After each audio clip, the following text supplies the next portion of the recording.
9 months, your baby may be taking a more active role in your household. They know what they want, and they're learning how to get it, like pointing at or crawling towards things that interest them.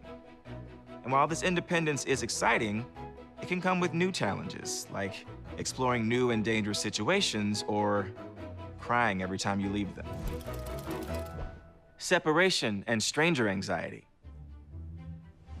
Your baby may cry or get upset when a new person enters their space. Although not every baby goes through this, it is called stranger anxiety and is a normal part of development. This can happen with non-strangers as well. Your baby may have gone happily to their grandparents last time they visited, but now they scream at the first hint of a handoff. This can be upsetting, but it is also normal. You may have also noticed that your baby becomes upset when you leave them. The good news is that your baby now remembers that you exist, even when you're out of sight.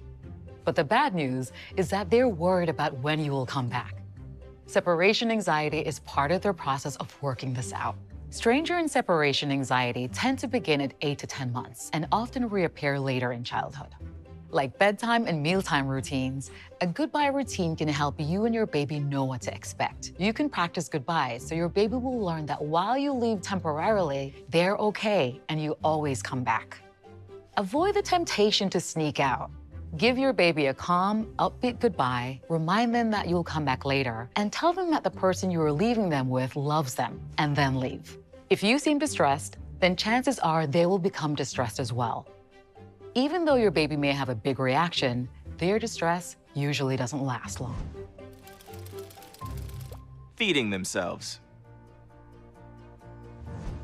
Certainly extremely messy. We changed an outfit literally every single feeding. It's all over, it's all over. Yeah. When they're learning to feed themselves, it can be hard, but try to have patience. Babies start by using their whole hand to palm a piece of food, which we call raking. By 9 months, they're probably on their way to developing a pincer grasp, which gives them more control. This ability to hold an item between their index finger and their thumb will in time let your baby do all sorts of things for themselves, like picking up cereal or learning to write. Feeding themselves also lets them practice hand-eye coordination and exercise all the small muscles in their hands. As your baby's probably starting to eat chunkier foods and bigger pieces, it's a good time to talk about choking hazards. There are some foods that you need to totally avoid at this age, but for other foods, choking risk is about size, shape, and texture. Foods should be soft enough that you could easily smush them between your fingers to make sure they're not a choking hazard.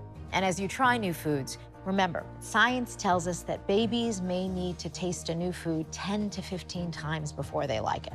Talk to your doctor if you have a family history of food allergies or any concerns. Help your baby start to drink from a cup. Drinking from a cup requires new skills and helps build strong mouth muscles that are needed for speech. Feeding time is not just about eating. They're learning about communication too, as they point, nod, and reach, and you respond. We all ate together, so she could see, like, it's a family thing. We talk, we ate. Sleep. Daytime sleep continues to be important to good nighttime sleep. In order to set your baby up for sleep success, it is important to have the same sleep routine in the same place as often as possible. Babies this age begin to sense that sleep means they will be away from you, which can cause some babies distress. Sleep routines before bedtime and naps will help add to your baby's sense of security. Soon they'll realize that you are always there when they wake up. It is very common for babies who were sleeping through the night to suddenly start waking up again. As they learn new skills like rolling over, pulling up, or talking, these types of waking are usually temporary.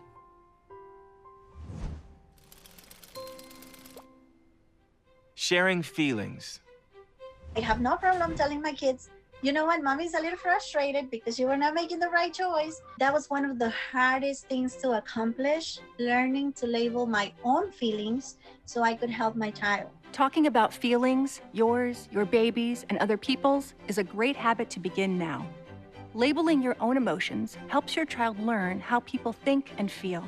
I noticed, like, when I label my own emotions, even though I started doing it for her sake, it just makes me much more aware of what I'm feeling in the moment. Yeah, it also helps me to know how she is feeling in the moment, and then it helps us be able to get through potentially stressful situations. 9 months is so fun because I'm starting to understand what she likes and what she doesn't like. She's starting to reach out and point for things. Before this age, your baby may have looked at your pointing finger, not at the object you are pointing to.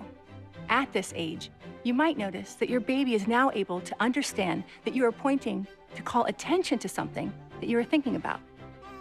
If your baby points at something, you can comment on the object, or you can point things out and ask them questions, giving them plenty of time to respond. Safety. Babyproofing Part 2. As your baby develops new skills, it's important to update your babyproofing.